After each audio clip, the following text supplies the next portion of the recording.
कक्षा 8 गणित। आज हम हल करने वाले हैं प्रश्नावली 7.1 को और चैप्टर का नाम है राशियों का तुलना।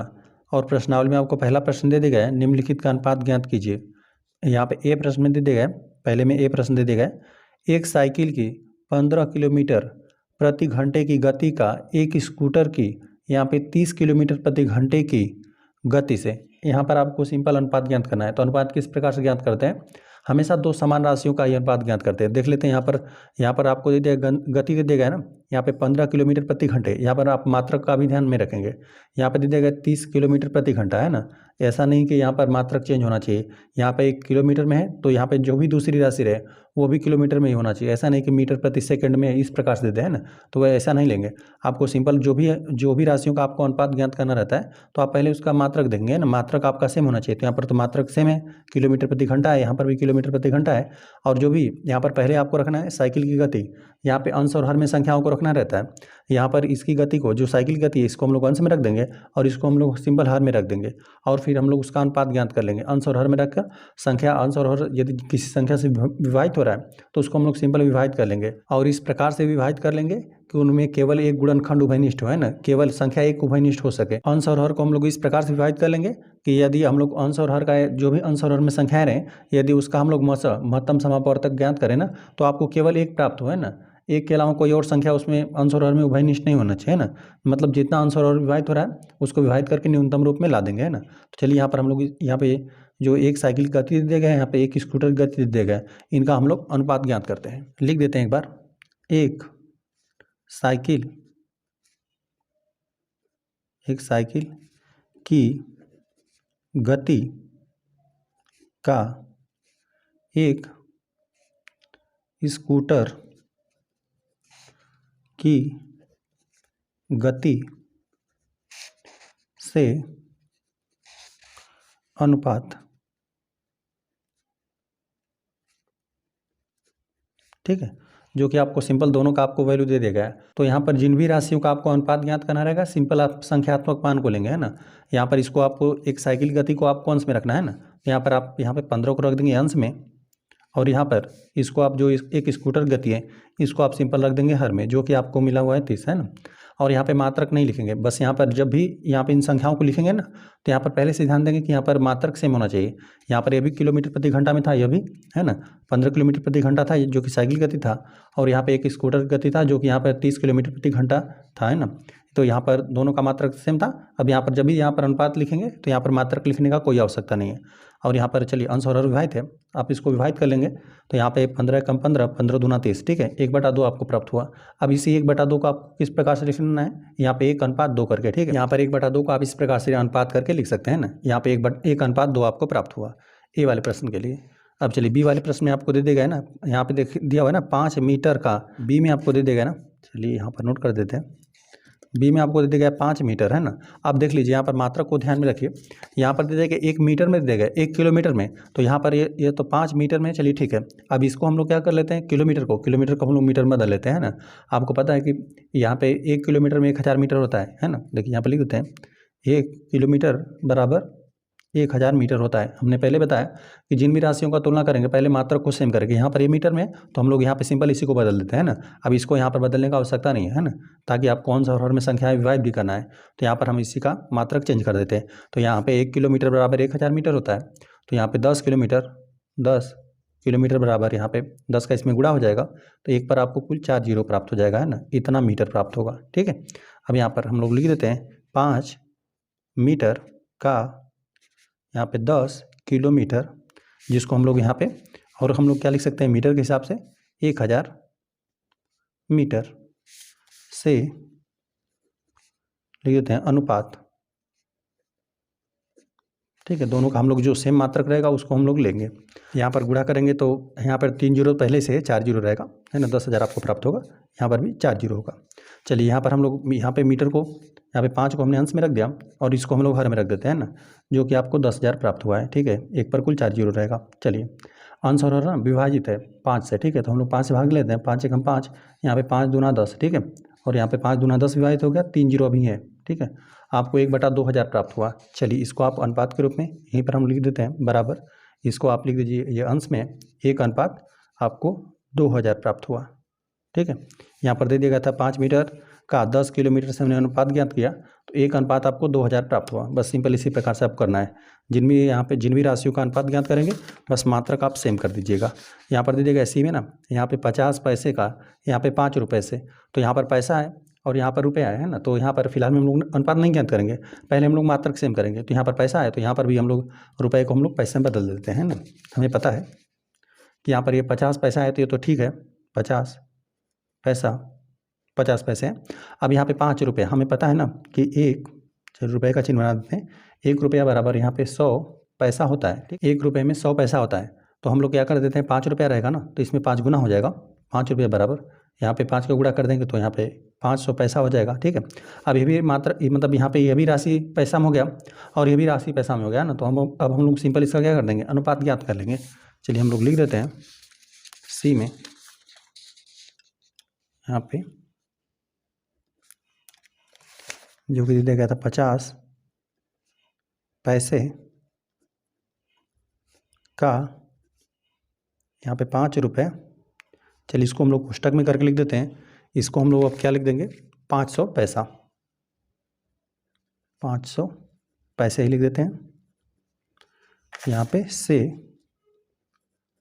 अनुपात,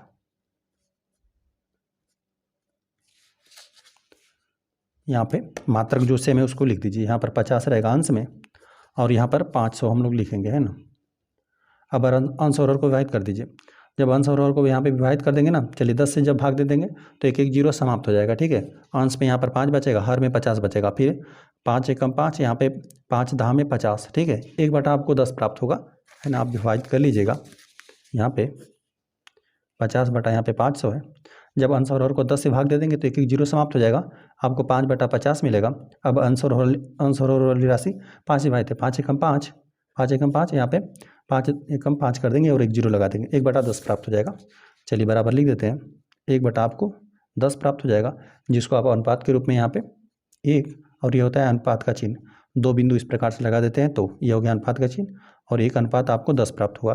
50 पैसे का 5 रुपये से अनुपात हमने ज्ञात किया, जो कि 1:10 प्राप्त हुआ। प्रश्न नंबर 2 दे दिया गया, निम्नलिखित अनुपातों को प्रतिशत में परिवर्तित कीजिए। तो यहाँ पे चलिए पहले वाले प्रश्न को यहाँ पर नोट करते हैं। ए में दे दिया गया 3:4 दे दिया गया, इसको नोट करते हैं और इसको हम लोग प्रतिशत में बदलते हैं। यहाँ पे आपको दे दिया गया 3:4, है ना। अब चलिए इसको हम लोग और क्या लिख सकते हैं, इसको हम लोग 3/4 लिख सकते हैं ना, यही अनुपात था। 3/4 बराबर यहाँ पे 3:4 हो जाएगा। अब यहाँ पे जो भी कोई भी राशि का आप जब यहाँ पे देखिए, पहले तो प्रतिशत का मतलब बताते हैं। यहाँ पे प्रतिशत का मतलब होता है ना 1/100।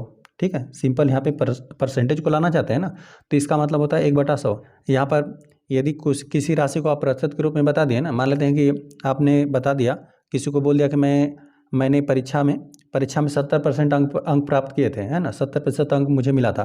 तो यहाँ पे व्यक्ति आइडिया लगा लेगा ना कि आपने प्रत्येक विषय में 70 अंक प्राप्त किए थे, 100 में से 70 अंक प्राप्त किए थे। यहाँ पर प्रतिशत निकालने का मतलब यही होता है ना, किसी राशि को आपको 100 में से कितना, ये आपको बताना रहता है ना। तो चलिए यहाँ पर आपको प्रतिशत लाना है और प्रतिशत का हमने मान बताया कि 1/100 होता है।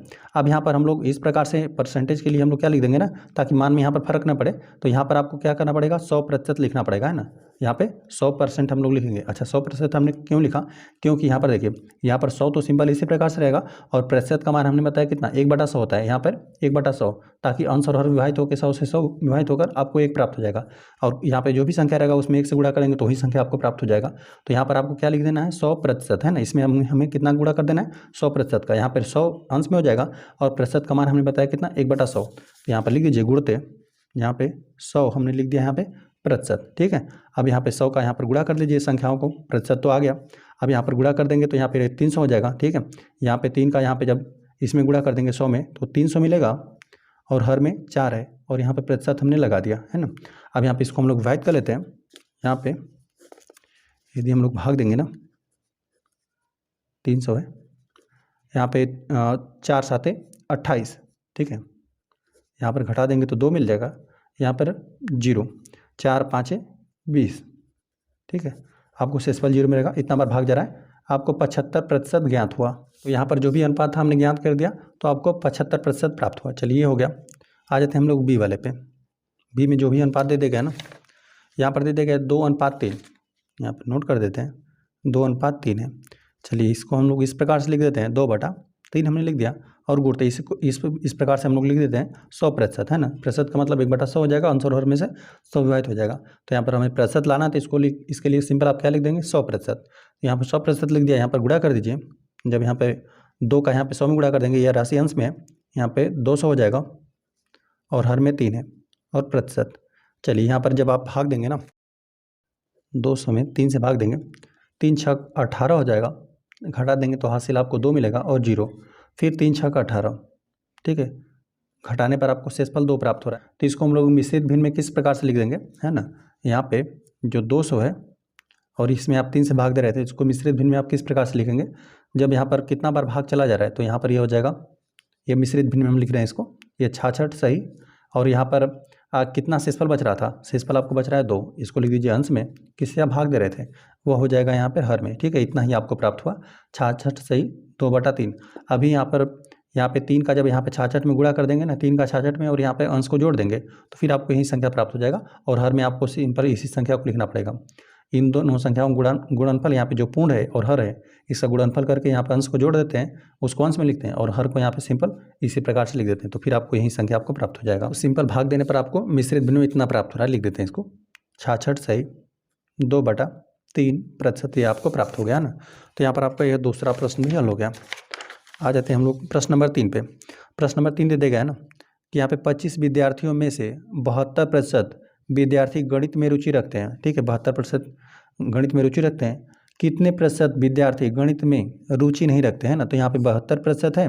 यहाँ पर जो विद्यार्थियों की कुल संख्या दी गया है कि कुल 25 विद्यार्थी हैं, इसमें से 72% विद्यार्थी गणित में रुचि रखते हैं ना। तो पहले हम लोग इसका 72% ज्ञात कर देते हैं, और यहाँ पे 25 का 72% जो भी आपको प्राप्त हो जाएगा, वह यहाँ पे गणित में रुचि रखने वाले बच्चों की संख्या आपको प्राप्त हो जाएगा ना, विद्यार्थियों की संख्या प्राप्त हो जाएगा।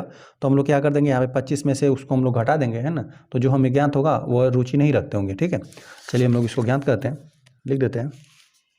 हल करने वाले हम लोग तीसरे प्रश्न को, और यहाँ पे लिख देते हैं गणित में रुचि रखने रहेगा वाले विद्यार्थियों की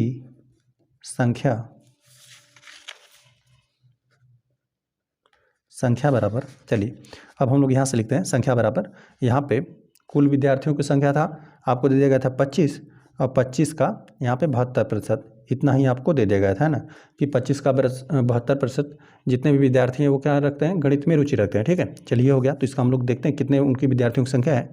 तो यहाँ पे 25 लिख देते हैं, और का मतलब गुणा, और इसको 72, और बटा, यहाँ पे प्रतिशत के लिए हमने बताया कि प्रतिशत का मतलब कितना होता है, 1/100 होता है। तो यहाँ पर हमने हर में 100 रख दिया, है ना। अब चलिए अंश और हर क्या है, 25 से विभाजित है, 25 से कम 25 हो जाएगा, 25 चौका 100 हो जाएगा। तो यहाँ पर आपको मिलेगा 72, और बटा आपको 25 एकम 25, 25 चौका 100, तो यहाँ पर 4 मिला। चलिए इसको हम लोग और विभाजित करते हैं। तो यहाँ पे 4 एकम 4, एक बार तो भाग चला जाएगा। यहाँ पे 7 में से जब 4 घटा देंगे 3 बचेगा, और 2 32 हो गया, 4/32 आपको मिला। यहाँ पे गणित में रुचि रखने वाले विद्यार्थियों की संख्या कितना प्राप्त हुआ, 18 प्राप्त हुआ, है ना। तो अब हम लोग ज्ञात कर लेते हैं कि गणित में कितने ऐसे विद्यार्थी हैं जो रुचि नहीं रखते हैं ना। आपको पता है कि कुल विद्यार्थियों की संख्या आपको दे देगा, है ना, कि कुल कितने विद्यार्थियों की संख्या है 25। अब हमने 25 में से ज्ञात कर दिया ना कि यहाँ पर 18 रुचि रखते हैं, जो शेष रहेंगे वह रुचि नहीं रखेंगे, है ना। हम लोग 25 में से क्या कर देते हैं, इसको घटा देते हैं, 18 को लिख देते हैं गणित में रुचि नहीं रखने वाले विद्यार्थियों रहेगा की संख्या, चलिए यहाँ से लिखते हैं, जितने भी कुल विद्यार्थी हैं और जो यहाँ पे रुचि रखते हैं उनकी हम लोग संख्या घटा देते हैं। कुल विद्यार्थियों की संख्या 25 है, और इसमें से हम लोग 18 विद्यार्थियों को घटा देते हैं। 25 में से 18 घटा देंगे तो आपको सिंपल 7 प्राप्त हो जाएगा, है ना। यहाँ पे 7 ऐसे विद्यार्थी हैं, 25 में से 7 ऐसे विद्यार्थी हैं जो रुचि नहीं रख रहे हैं। तो इनका सिंपल आपको ना, तो यहाँ पर कितने प्रतिशत विद्यार्थी गणित में रुचि नहीं रखते हैं, यहाँ पर इनका हमें प्रतिशत ज्ञात करना है ना। तो यहाँ पर लिख देते हैं गणित में रुचि नहीं रखने वाले विद्यार्थियों, गणित में रुचि नहीं रखने वाले विद्यार्थियों का, लिख देते हैं यहाँ पे प्रतिशत। चलिए यहाँ पे लिख देते हैं प्रतिशत, हम लोग ज्ञात कर लेते हैं। तो देखिए कुल विद्यार्थियों की संख्या कितना 25 है, और 25 में से कितने विद्यार्थी रुचि नहीं रख रहे हैं, है ना, इतने ही विद्यार्थी 25 में से 7। तो यहाँ पर गणित में रुचि नहीं रखने वाले विद्यार्थियों का हमने अनुपात ज्ञात कर दिया है ना। कुल विद्यार्थियों की संख्या 25 है और 25 में से यहाँ पर 7 रुचि नहीं रख रहे हैं गणित में, है ना। अब इसको आपको प्रतिशत में बदलना है। तो प्रतिशत में बदलने के लिए हमने बताया कि सिंपल 100% आपको कर देना है ना। 100% कर देंगे। यहाँ पर जो भी संख्या था 7/25 तो था ही, यहाँ पर हमने 100 से गुणा भी कर दिया, 100 से भाग भी कर दिया, है ना। यहाँ पर इसको 100% हमने लिख दिया, प्रतिशत का मान 1/100 होता है। अब यहाँ पे अंश और हर में यहाँ पर 25 से विभाजित है, विभाजित कर लीजिए। तो यहाँ पे 25 चौका 100 हो जाएगा, है ना। तो यहाँ पर 7 तो रहेगा। अब यहाँ पे 25 से कम 25, 25 चौका 100, है ना। यहाँ पे 4 हो गया और यहाँ पे प्रतिशत, चलिए गुणा कर देते हैं। 7 चौका 28, यह आपको प्राप्त हुआ 28%, है ना। गणित में रुचि नहीं रखने वाले विद्यार्थियों का प्रतिशत आपको ज्ञात हुआ 28%। और यहाँ पर 28%, और जो दे दिया गया था कि यहाँ पर गणित में रुचि रखने वाले विद्यार्थियों का प्रतिशत आपको दे दिया गया था 72%। अब यहाँ पर सिंपल इनको जोड़ देंगे ना, 72% यहाँ पर 28% को, तो सिंपल आपको 100% ज्ञात हो जाएगा ना। विद्यार्थियों का कुल प्रतिशत यहाँ पे 100% ही रहेगा, और 100% में से यहाँ पे 72% जो विद्यार्थियों की संख्या है वो गणित में रुचि रखता है, साथ साथ उसमें से 28% बच्चों का जो भी प्रतिशत है, 28% बच्चे गणित में रुचि नहीं रखते हैं। तो प्रश्न का हल यही है, 28% ऐसे विद्यार्थियों की संख्या है जो गणित में रुचि नहीं रख रहे हैं। प्रश्न 4 दे गए, एक फुटबॉल टीम ने कुल जितने मैच खेले उनमें से 10 में जीत हासिल की, मतलब जितना भी उन्होंने मैच खेला हुआ है उसमें से 10 मैच वो जीत गए हैं, ठीक है। चलिए ये हो गया। यदि उनकी जीत का प्रतिशत 40 था तो उस टीम ने कुल कितने मैच खेले, यही आपको बताना है कि यहाँ पे यदि उसकी जीत का प्रतिशत यहाँ पर 40% था तो उस टीम ने कुल कितने मैच खेले, यही आपको बता देना है। तो हम लोग मान लेंगे कि कुल उनके द्वारा कुल खेले गए मैचों की संख्या यक्स था, और यक्स का यहाँ पर 40%, जो कि यहाँ पर 10 के बराबर आपको दे दिया गया है ना। मान लेंगे कि फुटबॉल टीम ने कुल यक्स मैच खेले और यक्स का आपको दे दिया गया 40% ही उन्होंने जीत हासिल किया हुआ है ना। और यहाँ पे जीत की संख्या भी आपको दे दिया गया, कितने जीते हुए उसमें से 10 जीते गए हैं ना। तो यक्स का 40% जो रहेगा वो यहाँ पर 10 के बराबर है, और सिंपल आप यक्स का मान ज्ञात कर लेंगे। तो उस टीम ने कुल कितने मैच खेले आप उसको सिंपल ज्ञात कर देंगे। तो हम मान लेते हैं कि उस टीम द्वारा खेले गए कुल मैचों की संख्या यक्स है, लिख देते हैं। माना उस टीम द्वारा खेले गए कुल मैच, चलिए मैच ही लिख देते हैं, कुल मैच बराबर हम यक्स मान लेते हैं। अब प्रश्नानुसार आपको समीकरण बनाने के लिए दिया हुआ है ना। अब प्रश्नानुसार हम लोग समीकरण बनाते हैं। समीकरण किस प्रकार से बनेगा, यहाँ पर जो भी उस टीम द्वारा कुल खेले गए मैचों की संख्या है इसी का 40% ही उन्होंने जीता हुआ है, ठीक है। और उसकी संख्या आपको दे दिया गया है 10, है ना। कुल 10 मैच उन्होंने जीता हुआ है, ठीक है। यहाँ पे लिख देते प्रश्नानुसार यक्स का 40% जो कि आपको दे दिया गया है 10 के बराबर, ठीक है। इस प्रकार से आप समीकरण बना लिए और सिंपल आप यक्स का मान ज्ञात कर दीजिए। लिख देते हैं यक्स का मतलब गुणा और 40, और प्रतिशत का मतलब प्रतिशत हटाएंगे तो बटा में 100 लगा देंगे, और बराबर किधर 10 है। अंश और हर 10 से विभाजित है, आप चाहें तो 20 से विभाजित कर सकते हैं, ठीक है। अंश और 20 से विभाजित है, चलिए हम लोग 20 से ही अंश और को विभाजित कर देते हैं। यहाँ पे 20 दूना 40 हो जाएगा, 20 पाँचे 100 हो जाएगा, है ना। बराबर को उधर 10 है। यहाँ पे जो भी बराबर की इधर राशि है यहाँ पे गुणा में बराबर को उधर पक्षांतर कर देंगे, भागा में चला जाएगा।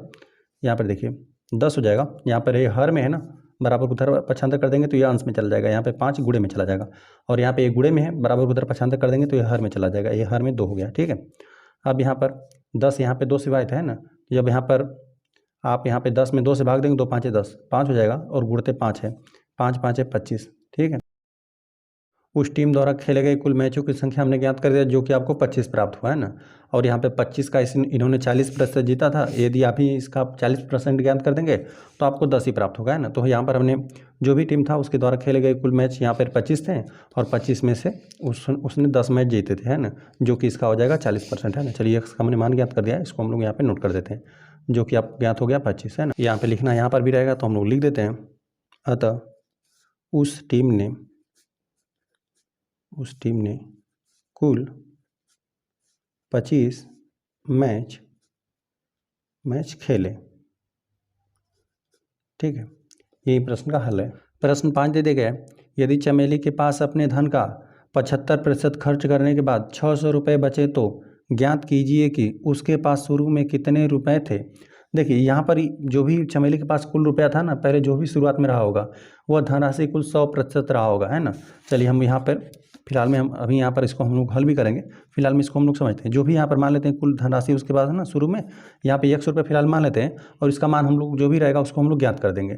फिलहाल मान लेते हैं कि 100 रुपया था और उसके पास जो भी कुल धनराशि था, यह धनराशि कुल अपने आप में कितना रहेगा, 100% रहेगा। ठीक है, जो भी उसके पास धनराशि रहेगा वो अपने आप में 100% रहेगा। मान लेते हैं यदि कोई मान लेते हैं कि प्रश्न कोई इस प्रकार से आपको पूछ दिया, किसी नगर की जनसंख्या, तो कोई भी नगर का जो भी जनसंख्या रहेगा ना वो अपने आप में 100% रहेगा।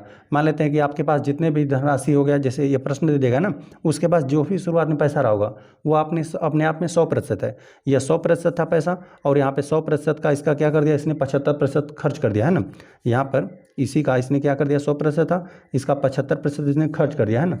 तो अब बचा कितना है, शेष बचेगा कितना, है ना। यहाँ पे 100% में यहाँ पर 75% इसने खर्च कर दिया हुआ, अब इसका बचा हुआ है 25%, है ना। तभी यहाँ पर जोड़ेंगे तो यहाँ पर 75% तो उसने खर्च कर दिया और शेष बचा हुआ कितना हुआ है, यहाँ पे 25%। और यहाँ पर आपको दे दिया गया प्रश्न में ना, बाद में यहाँ पे 600 रुपये बच रहा है, तो यहाँ पर जो भी यहाँ पर उसके पास शुरुआत में धनराशि था उसी का यहाँ पर यहीं 25% बचा हुआ है ना, यही 600 रुपये है। ठीक है, इसी का यहाँ पर 600 रुपया, तो हम लोग लिख देंगे, मान लेंगे कि उसके पास कुल धनराशि 100 रुपया था और यक्स का 25% बराबर आपको 600 रुपया दे दिया गया है। ठीक है, इसी प्रकार से आप जो भी समीकरण रहेगा उसको ज्ञात करेंगे और सिंपल आप यक्स का वैल्यू ज्ञात कर देंगे। तो जो भी उसके पास चमेली के पास शुरू में जितने धन थे वो आप ज्ञात कर पाएंगे। ठीक है, चलिए इसको हम लोग हल कर लेते हैं, लिख देते हैं। हल करने वाले हम लोग 5वें प्रश्न को लिख देते हैं। माना चमेली के पास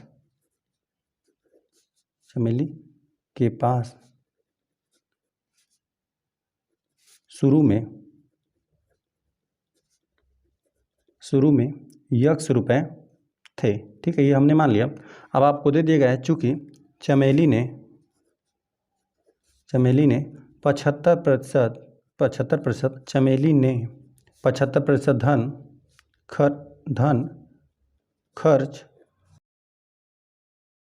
चूँकि चमेली ने 75% धन खर्च कर दिए, इसलिए उसके पास शेष जो भी धनराशि का प्रतिशत है लिख देते हैं। इसलिए शेष धनराशि या धन का लिख देते हैं प्रतिशत, मतलब कितना बचा हुआ है, इसलिए शेष धन का प्रतिशत। उसके पास कुल जो भी धनराशि धन था शुरुआत में वो 100% था, 100% में से इसने यहाँ पर 75% खर्च कर दिया, तो अब कुल बचा हुआ है 25%, है ना। चलिए इसको घटा कर भी आपको इस प्रकार से दिखा देते हैं। 100% था शुरुआत में, इसने यहाँ पर 75% खर्च कर दिया। अब बचा कितना हुआ है, यहाँ पर इसका बचा हुआ है 25%, है ना। अब 25% बचा हुआ है और यहीं आपको दे देगा 25% बराबर ही कितना है, यहाँ पर यह 600 रुपया बचा हुआ है। ठीक है, जो बचा हुआ है यहाँ पे शेष धन का प्रतिशत बचा हुआ है 25% है और यहीं बराबर है कितना, 600 रुपये के। चलिए प्रश्नानुसार करके हम लिख देते हैं। प्रश्नानुसार हम लोग समीकरण बना लेते हैं, लिख देते हैं यक्स का जो बचा हुआ है शेष यही है 25%, जो शुरू में धनराशि था उसका यहाँ पे 25% बचा हुआ है, का यहाँ पे 25% जो कि आपको दे दिया गया है 600 के बराबर, है ना। यहाँ पर ये 600 के बराबर है। ठीक है, और सिंपल आपको यक्स का मान ज्ञात कर लेना है। लिख देते हैं यक्स का मतलब गुणा 25 और प्रतिशत के लिए बटा में 100 लिख दीजिए और बराबर किधर 600। यहाँ पे यक्स गुणते यहाँ पे 25 चौका 100 हो जाएगा, 25 से कम 25, 25 चौका 100 बराबर किधर 600। 4 गुणा मतलब भागा में बराबर को उधर 75 कर देंगे, गुणा में हो जाएगा यक्स बराबर 600 गुणते 4 हो जाएगा, 4 6 का 24। तो यहाँ पर इतना ज्ञात हुआ, जो कि यह धनराशि है, यह रहेगा रुपए में। ठीक है, अतः लिख देते हैं, अतः चमेली के पास शुरू में इतना रुपया था, 2400 रुपये थे। ठीक है, और यही इस प्रश्न का हल है। प्रश्न नंबर 6 दे देगा, यदि किसी शहर में 60% व्यक्ति क्रिकेट पसंद करते हैं और 30% फुटबॉल पसंद करते हैं और शेष अन्य खेल पसंद करते हैं ना, तो यहाँ पर एक है क्रिकेट और एक है फुटबॉल और अन्य भी खेल है। ठीक है, शेष अन्य खेल पसंद करते हैं, तो ज्ञात कीजिए कि कितने प्रतिशत व्यक्ति अन्य खेल पसंद करते हैं। ठीक है, कितने प्रतिशत व्यक्ति ऐसे हैं जो अन्य खेल पसंद करें, ठीक है, ये हो गया। यदि कुल व्यक्ति 50 लाख हैं तो प्रत्येक प्रकार के खेल को पसंद करने वाले व्यक्तियों की यथार्थ संख्या ज्ञात कीजिए। हमें संख्या भी बताना है कि जो यहाँ पे 60% व्यक्ति हैं तो यहाँ पे 50 का 60% ये हो जाएगा क्रिकेट के लिए। हम लोग 50 का यहाँ पे कुल संख्या यहाँ पर इतना है, शहर का 50 लाख है और इसका 60% ज्ञात कर देंगे तो यह ज्ञात हो जाएगा क्रिकेट के लिए, और मतलब क्रिकेट पसंद करने वाले व्यक्तियों की संख्या में ज्ञात हो जाएगा। चलिए यहाँ पर 30% ज्ञात कर देंगे, जब इसी का 50 का यहाँ पर 30% ज्ञात कर देंगे तो यहाँ पर हमें ज्ञात हो जाएगा कि फुटबॉल कितने लोग पसंद करें। ठीक है, ये हो जाएगा। और शेष की बात करें, देखिए जो भी यहाँ पे कुल शहर की संख्या रहेगा ना वो अपने आप में 100% रहेगा। तो यहाँ पे 60% ये हो गया, 30% ये हो गया, है ना, यहाँ पे 36 90% तो यही हो गया। तो यहाँ पे जो शेष यहाँ पे अन्य खेल बच रहा है ये 10% हो जाएगा। ठीक है, और इसको हम लोग सिंपल हल भी करेंगे। देखिए ये इसी प्रकार से रहेगा। यहाँ पे शहर के व्यक्तियों की कुल संख्या हमें दे गया है ना, जो कि है 50 लाख। ठीक है, लिख देते हैं 50 लाख रहेगा, जो कि अपने आप में क्या है 100% है। ठीक है, यहाँ पे ये 100% है।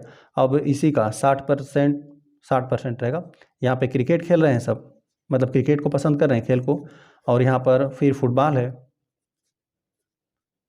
रहेगा जो कि था 30%। यहाँ पे 30% हो गया।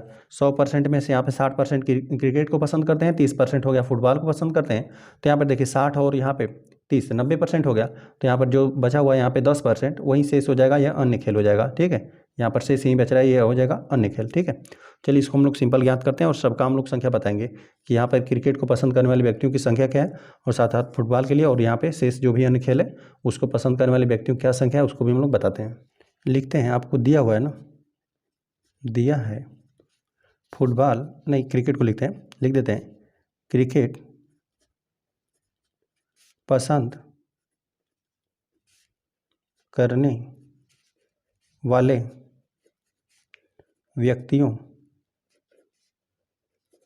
का प्रतिशत जो कि आपको दे देगा ना 60%। ठीक है, ये हो गया 60% रहेगा।